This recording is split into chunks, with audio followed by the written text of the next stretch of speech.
Hey tubers, welcome back for another adventure.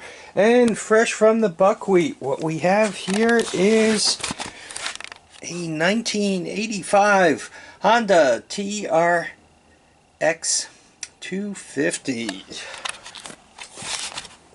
Now, the story. This used to belong to the Trailer Park Boys, and it was well ridden.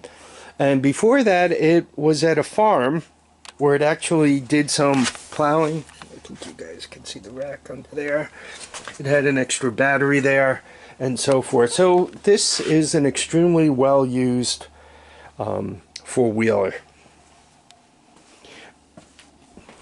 I got it and I got it running, and it had a bunch of problems. I upgraded the carburetor. This carburetor goes to a 250X, and it appears as if I had some trouble here, and before I can trim this, it got excommunicated and moved outside, so obviously we have some work to do. I put a silicone snorkel on it, air filter.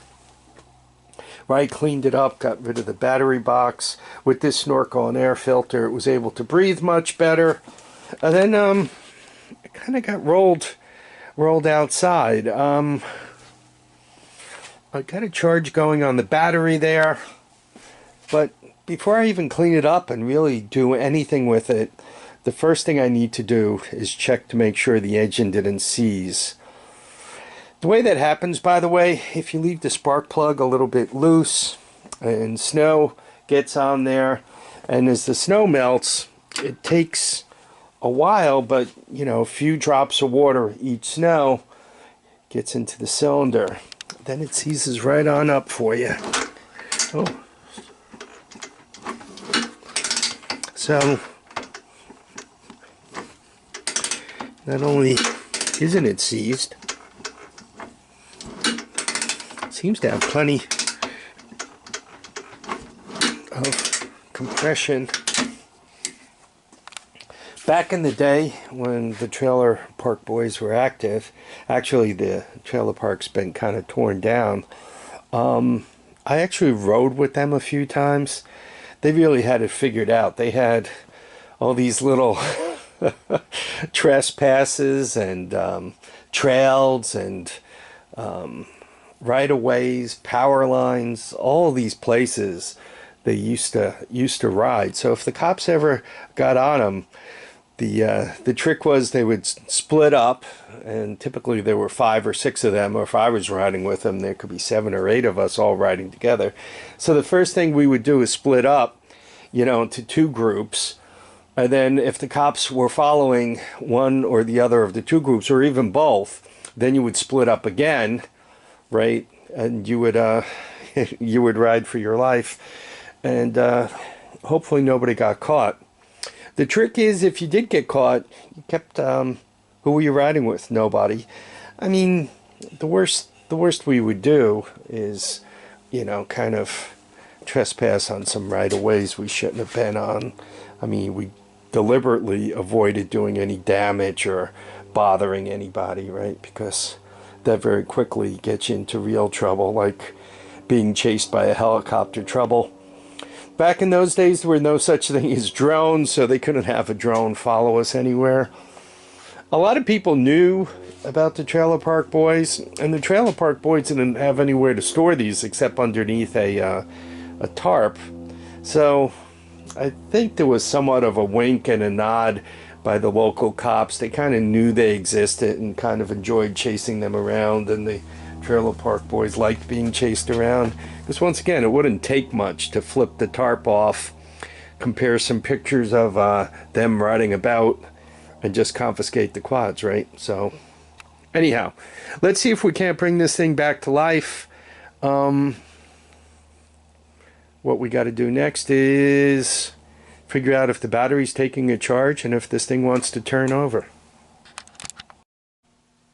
So we got the charger on the battery, and I did find the keys. Always good. As a matter of fact, it looks like I might have put in a new key switch.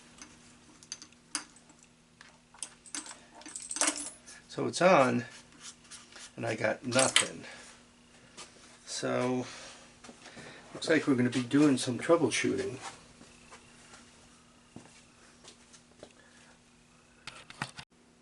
So with the key switch on, when you have nothing, the next thing I always like to do is just check to see if power is coming off the battery and coming in, and hopefully you can see the starting solenoid over here, right there. And what I'm going to do is kind of short it together, and you should hear the starter for a second.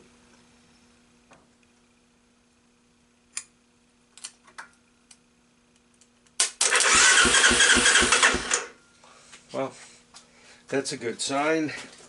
Now we have to see where we lost the 12 volts. So I now have 12 volts on the battery charger and on the battery, because we could see it charging, and to the starting solenoid. So the next thing is to see if we have 12 volts to the fuse block. I know from working on these things, from the fuse block it goes up to the key switch, and when you turn the key switch on, it powers up your left hand switches. When you put power here, then you could turn the lights on and off, and when you push this button here, you can engage the starter. But I'm getting none of that. So let's see if we have 12 volts here, and then we'll start working our way back if we need to. The meter is hooked up, one lead to ground. The second lead here, you can see we're at 20 volts, and when I test the battery, I do have it charging, so you can see it's at 13 and change. And when I test the fuse block, you can see once again 13 and change. And what I'm doing is I'm deliberately going through the fuse to make sure the fuse is not blown out. I got to move my way upstream to the switch and see what's going on up there. Getting the dashboard out of the way is easy enough to do. You just pry up this grommet and you take out what should be two Phillips heads. They managed to squeeze a flat blade screw into there, and it doesn't feel like the right one either, so kitty time. Okay, I think you guys could see everything. So power from the battery to the fuse to the switch, and this is the switch. And if you probe the conductors in the back of the switch, particularly the red guy, but just for good measure we'll hit the others, I got nothing, which is strange. So somehow the power is getting lost from the fuse coming up toward here.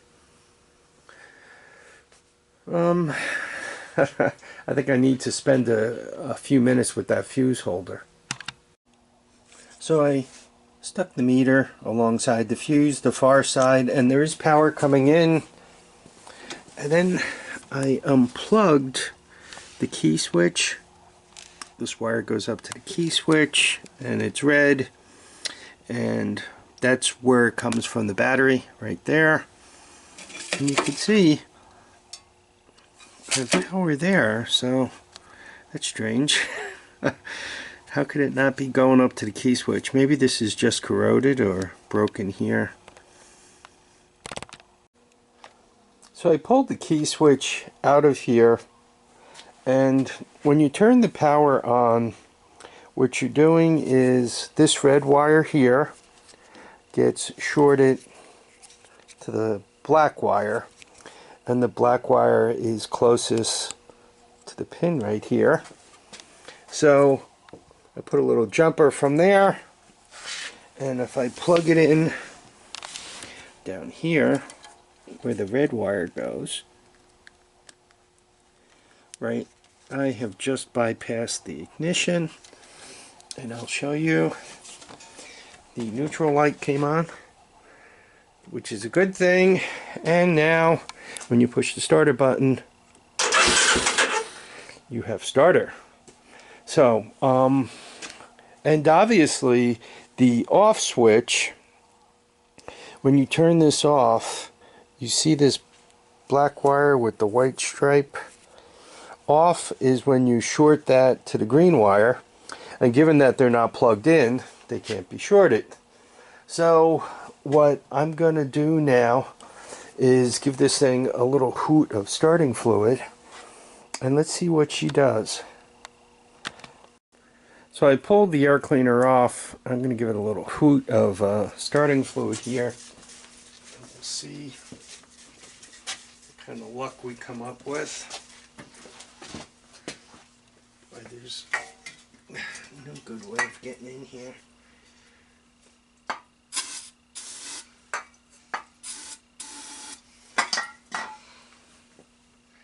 And I'll start.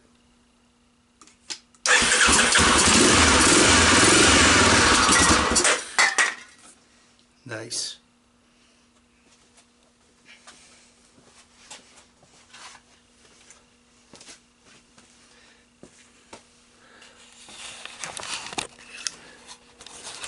So we pulled this thing out of the buckwheat. We managed to get it started. All good things. This is annoying. And it's annoying twice. It's annoying once because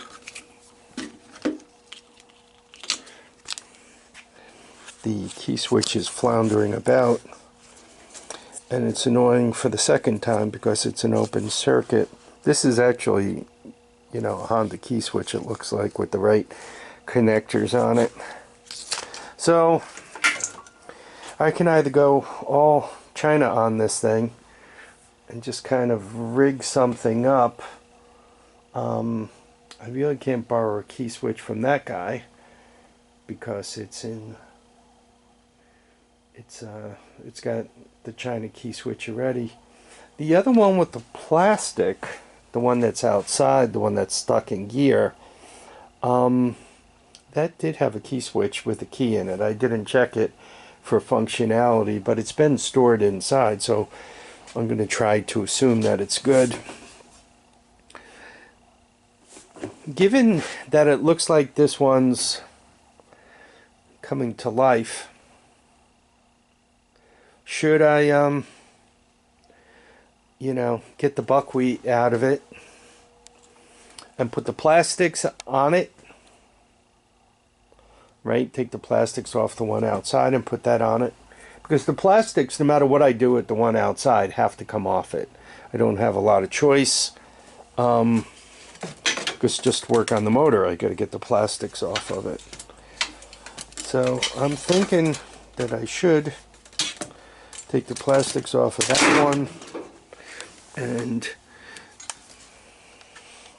put it on this one. Obviously I have to go through the fuel system on this one. We'll go through that tomorrow. I'm happy the battery took a charge. That's a very good thing. So, should I put the plastics on this one and try to finish this one up? Or should I dig through the hoard for a junk set of plastics? I think I'd rather take those plastics and just smash them on here. Maybe the light too. And I'll also have the back rack with the lights. Maybe I can borrow the key switch. Suddenly this one, suddenly the Trailer Park King here comes to life. That's what I'm leaning toward. Let me know what you guys think. Anyhow, hope you guys enjoyed this. I really didn't want to start another project. I already got 2 or 3 going, but didn't have a lot of choice. I'm waiting for parts. So anyhow, I want to thank you all for dropping by to watch. Please comment. Please subscribe if you haven't already. Please stay subscribed. Please remember, keep your feet down, your heads up, and get out there and enjoy each and every day. Bye now.